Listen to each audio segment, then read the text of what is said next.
Vincent Clusot vous prie de l'excuser, il a un problème majeur de connexion. Il était connecté avec nous tout à l'heure, mais il n'arrive pas à se reconnecter. Donc notre troisième intervenant ne pourra pas s'exprimer ce soir, on aura d'autres occasions de l'entendre, j'en suis sûr. Je vous propose, comme c'est un échange sur la question de la démocratie, vous laisser tous et toutes silencieux, là me poserait vraiment un problème. Je ne sais pas si c'est éthique ou démocratique. Vous êtes très nombreux, vous êtes 62, c'est pas du tout la façon dont on organise ces rencontres d'habitude, mais je pense qu'on peut tenter l'exercice. Si certains ou certaines d'entre vous veulent prendre la parole, en bas de votre écran, vous avez un petit bonhomme qui lève la main.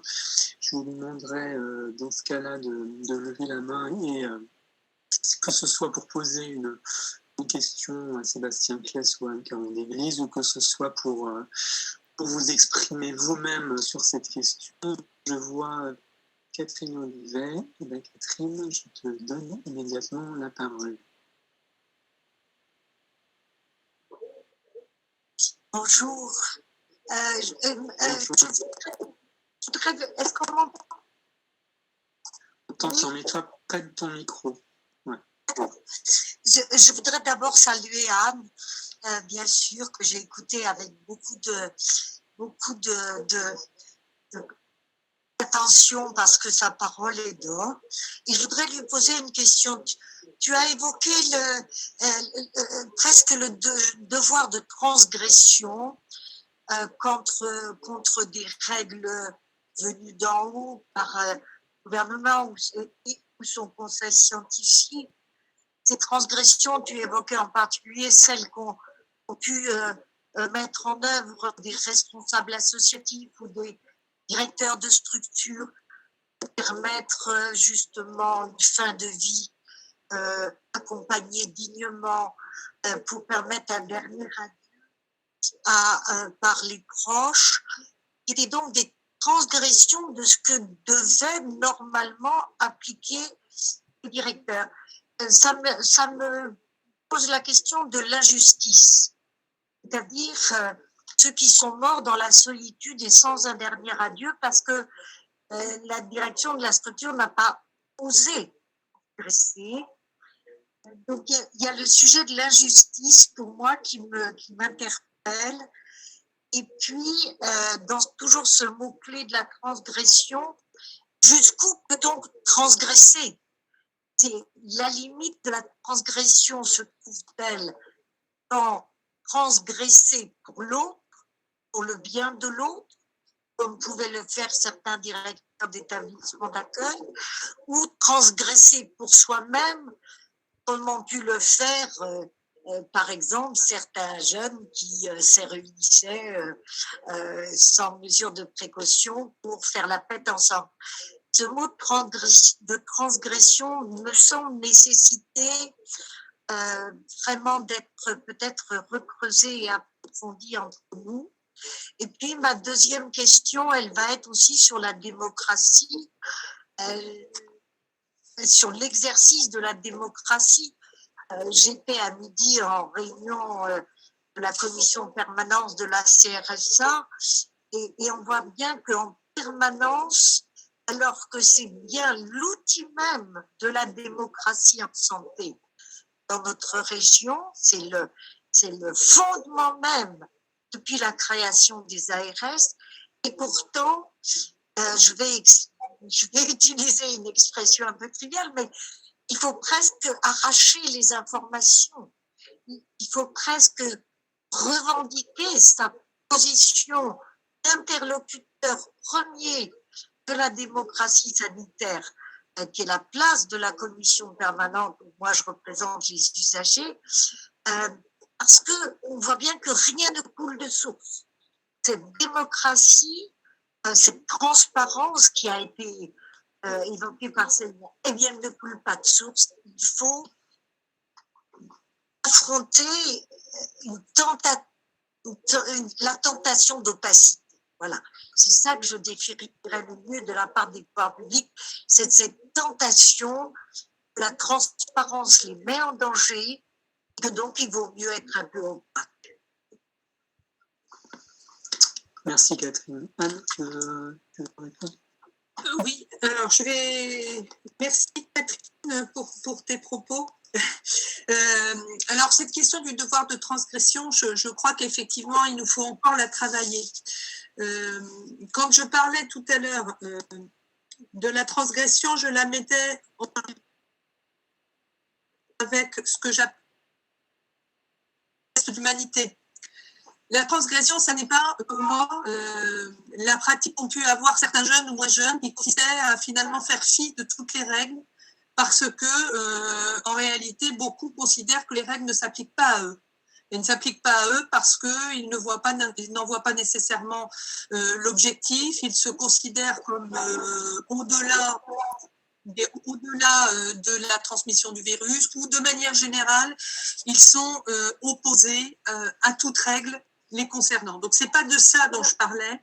Moi, ce dont je parle, c'est, me semble-t-il, la nécessité de pouvoir se mettre à une distance suffisante par rapport aux règles qui nous sont énoncées, pas toujours expliquées, lorsque ces règles viennent en contradiction absolue avec les valeurs qui sont les valeurs de respect de la personne, les valeurs qui ont trait à la dignité de la personne et à ses libertés fondamentales. Et donc c'est à cela que je faisais référence en donnant des exemples, notamment sur les accompagnements de fin de vie, notamment sur la manière dont dans les EHPAD ou dans un certain nombre de lieux d'hébergement, des responsables ont pu, des responsables ou des auxiliaires de vie ou des bénévoles ont pu finalement ne pas appliquer la règle, donc prendre des risques pour que l'humanité persiste, pour que les personnes en très grande difficulté puissent continuer à rencontrer ceux qui comptent pour elles. Et donc c'est ça que je veux expliquer, c'est-à-dire qu'on ne peut pas considérer que les règles doivent s'appliquer de manière mécanique dans toutes les situations, au risque de perdre ce qui fait sens dans le vivre ensemble. Donc c'est le geste d'humanité, c'est l'espace éthique que l'on doit avoir lorsqu'on met en œuvre une règle ou lorsque on est confronté à une situation qui nous pose question.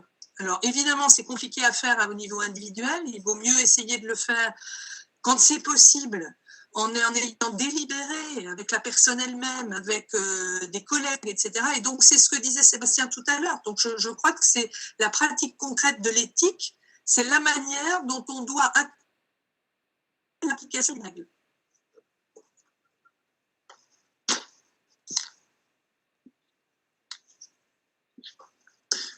Merci beaucoup. Je pense qu'effectivement, cette question de la transgression, elle n'est pas du tout évidente et je trouve que le chemin que toutes les deux, Catherine Olivet et Anne-Caron d'Église, vous commencez à tracer, il nous invite à faire preuve de vigilance sur cette question-là, parce qu'effectivement, il y a transgression et transgression.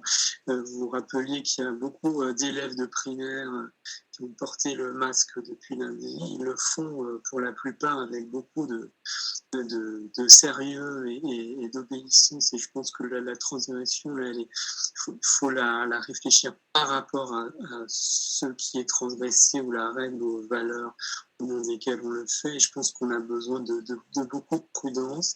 Et je pense que vous l'avez bien tracé. La deuxième question posée, Catherine, sur la démocratie sanitaire et sur ce qu'elle a appelé la tentation de l'opacité.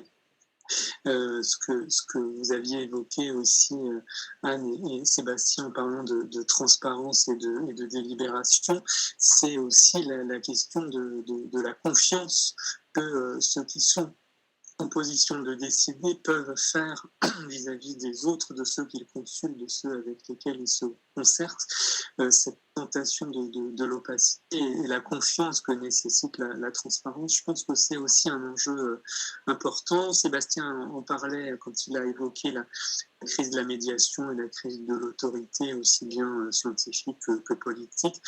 Là, on a une question aussi, je ne sais pas si Anne ou Sébastien, vous voulez rebondir sur ce point. Sébastien, je peux rebondir après si Sébastien le veut. Anne, vas-y, commence peut-être, et je pense que Sébastien aura à cœur de réagir aussi. Oui, alors sur cette question, je pense qu'effectivement, les décideurs, de manière générale, et ça s'applique à nous aussi, les magistrats, nous avons beaucoup de mal à donner des informations à la fois de manière complète, transparente et compréhensible.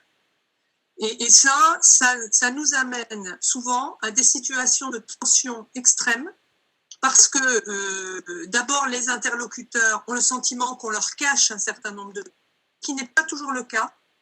Quelquefois, c'est simplement parce qu'on s'est mal expliqué, parce qu'on n'a pas pris le temps nécessaire pour donner toutes les informations. Parfois, c'est parce qu'on ne sait pas. Et je pense que, en particulier sur cette épidémie, et en particulier le corps médical a énormément de mal à parler, à mettre en mots ce qu'il ne peut pas expliquer. Ce sont des scientifiques, donc je crois que ce serait plutôt aux médecins de répondre, mais en tout cas moi-même, comme usager de la médecine, je trouve que les médecins, de manière générale, ont beaucoup de mal à expliquer les choses, à donner des informations. Et lorsqu'ensuite on est dans des instances de partage d'informations, donc des instances qui doivent être des instances participatives, délibératives, il est extrêmement compliqué de donner accès à toutes les sources d'informations de manière suffisamment compréhensible et simple. Et donc la tendance, c'est de donner une masse d'informations en se disant finalement les gens prendront ce qu'ils veulent, ils iront chercher ce qu'ils veulent. Et en réalité, au bout du compte, tout le monde est insatisfait parce que, c'est ce que disait Catherine tout à l'heure, les informations données sont des informations qu'il faut réellement aller chercher, aller arracher, parce qu'on ne répond jamais aux questions. Et puis, moi, ce que je vois derrière cette question, c'est que en réalité, ça signifie que les décideurs et les personnes avec lesquelles ils doivent délibérer, doivent permettre une participation, n'échangent pas au même niveau de réflexion. Et donc, en réalité, c'est ce partage, cette rencontre qui ne se fait pas. Et c'est toute la problématique, non seulement de la santé, de la démocratie en santé, mais de la démocratie tout court. Nous ne pouvons pas continuer à vivre dans un État dans lequel les décisions sont prises top-down, du haut vers le bas, sans véritablement associer, et de manière concrète, les personnes auxquelles elles s'appliquent. Et donc, cela suppose bien évidemment que le temps soit pris avec les territoires, avec les expériences de terrain, et que contrairement à ce qui se passe aujourd'hui au milieu de cette crise sanitaire compliquée, et encore une fois, je ne donne pas de leçons, c'est compliqué. Je pense qu'il faut qu'on soit très humble sur ce qui est en train de se passer. Il ne s'agit pas de dire ce gouvernement ne prend pas les bonnes décisions. Je crois que ce gouvernement, comme n'importe quel gouvernement, est confronté à des difficultés énormes.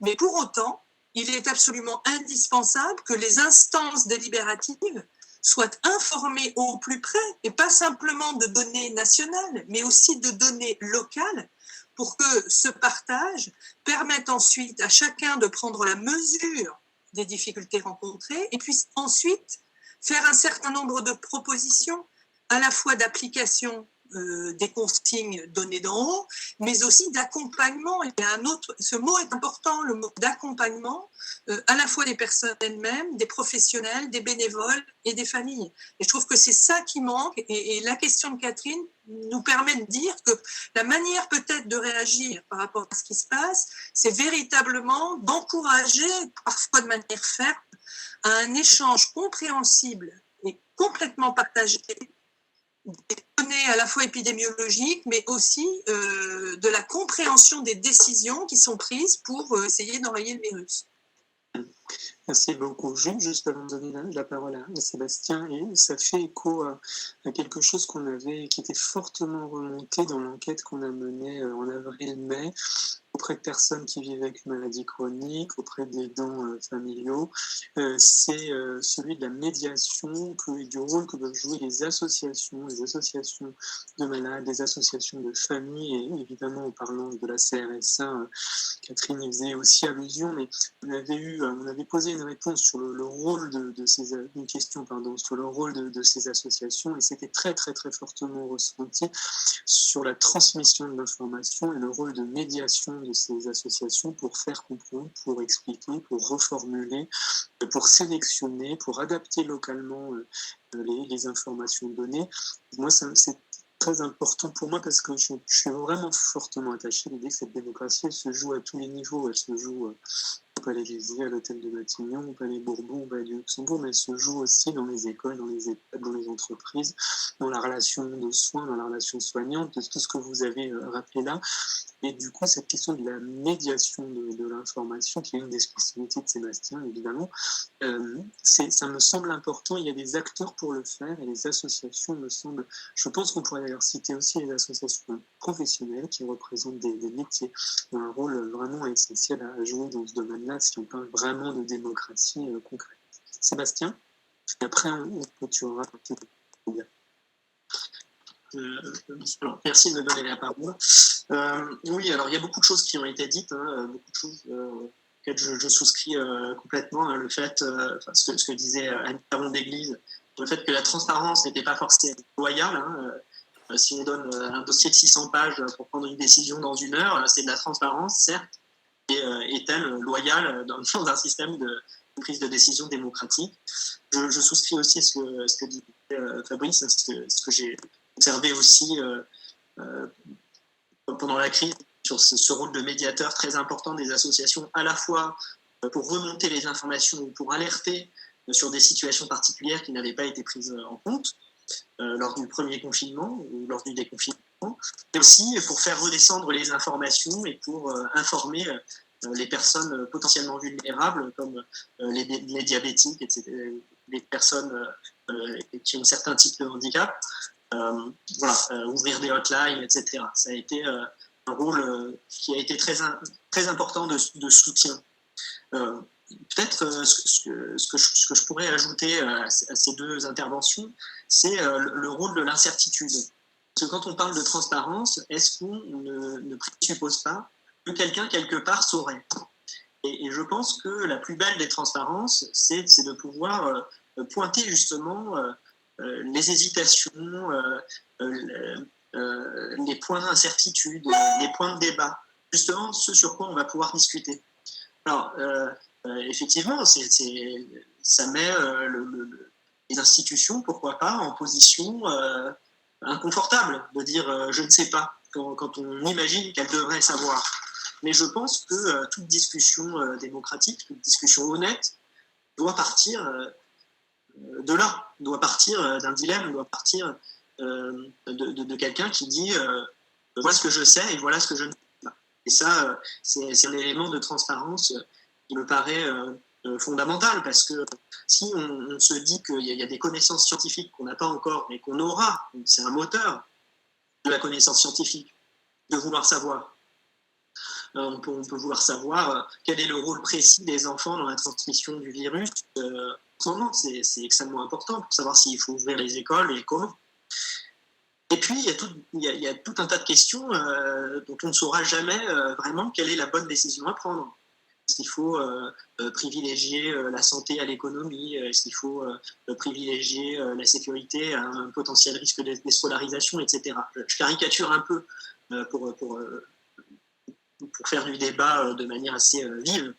Mais ces éléments-là de débat, c'est précisément ce sur quoi il faut se mettre d'accord en démocratie. Ces décisions, elles sont compliquées, elles ne sont pas simples, parce que justement, on ne pourra jamais se reposer sur des mathématiques ou sur des données scientifiques pour les prendre.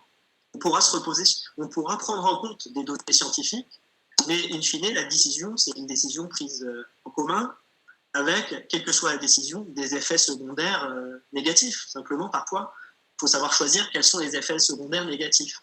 Alors, dans cette transparence, il faut pouvoir dire, on prend cette décision, mais par contre, les effets négatifs, ça sera ça, ça et ça. Mais ça nécessite beaucoup de courage de la part des décisionnaires politiques, des institutions, de pouvoir faire ça. Merci beaucoup Sébastien. Il y a dans le chat plusieurs commentaires pour souligner effectivement que c'est un point important que tu soulignes en finissant, que la transparence par rapport à ce qu'on sait, c'est une chose, mais que reconnaître aussi et admettre ce qu'on ne sait pas et les incertitudes et les non-connaissances, des situations de non-connaissance ou d'incertitudes relatives dans lesquelles on est amené à décider sont également importants. Écoutez, je pense qu'on a bien travaillé, bien échangé ce soir. Je voudrais remercier très chaleureusement Caron d'Église, Sébastien, vous tous, Catherine Olivet en particulier pour ta question qui nous a permis d'approfondir ces questions. Je voudrais souligner qu'on est ici on était une cinquantaine ce soir, on est dans cet exercice qui est notre conviction à l'espace éthique en situation de crise, de trouble. On n'a pas besoin de moins mais de plus d'éthique, on n'a pas besoin de moins mais de plus de démocratie. On est vraiment heureux que vous ayez été si nombreux à nous suivre. N'hésitez pas à réagir, à nous envoyer vos commentaires, à nous envoyer vos textes. Je vous montre pour finir 2 documents que vous connaissez, je pense. Le premier, c'est une synthèse des travaux qui ont été menés à l'espace éthique au moment du printemps, auquel de nombreuses personnes ont contribué. Et vous voyez également que l'ouvrage qu'Emmanuel Hirsch a dirigé, qui réunit plus d'une centaine de contributions, fait 800 pages aux éditions du Cerf. Alors celui-là, vous le trouvez chez les bons libraires, et le document sur l'hors-série des cahiers de l'espace éthique, vous le trouvez sur notre site au téléchargement. Si vous nous écrivez, nous avons aussi un certain nombre de numéros que nous pouvons vous envoyer si vous nous envoyez par mail votre adresse postale. Voilà. Donc vous pouvez, n'hésitez pas à nous contacter et à réagir. Voilà, vous avez un Sébastien qui répond aux questions directes. On vous remercie très chaleureusement et on vous donne rendez-vous pour un prochain rendez-vous avec nous. Bonne soirée à tous. Merci encore.